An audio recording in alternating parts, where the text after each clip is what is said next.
I first heard of the skunk ape when I was barely 9 years old. Uncle Roy had seen one and said it made his blood run cold. He'd been out hunting squirrels when he heard a haunting high-pitched call, and then he turned and saw it 10 feet away and standing 8 feet tall. Roy stood still as an oak, afraid to move, afraid to flee, but finally ran for his life and breathlessly confessed to me. I saw the skunk ape, a reddish matted mass of hair.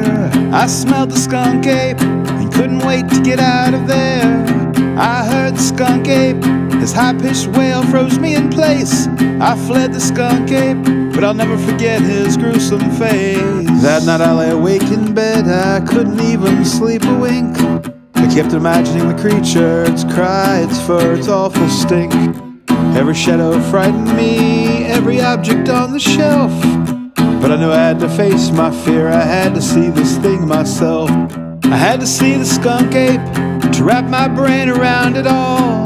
I had to hear the skunk ape, its eerie screech, its plaintive call. I had to smell the skunk ape, its musty, pungent, foul perfume. Would I flee the skunk ape, as Roy had done, or face my doom? I read everything I could, like Elkins Creek by James P. Aiken.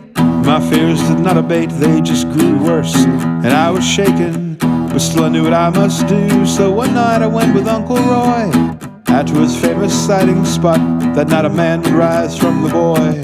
I went to see the skunk ape, to face what kept me up at night. I went to hear the skunk ape, the sound that gave Uncle Roy such fright. I went to smell the skunk ape, whose bitter scent would end my youth. I wouldn't flee the skunk ape, I'd stay and learn the awful truth. We walked into that field, to the very spot Roy told us of. The air was strangely still, full moon and stars shining above. We waited hours in that field, just like Sally Brown and Linus did. I began to think Roy was a liar, and I was just a stupid kid.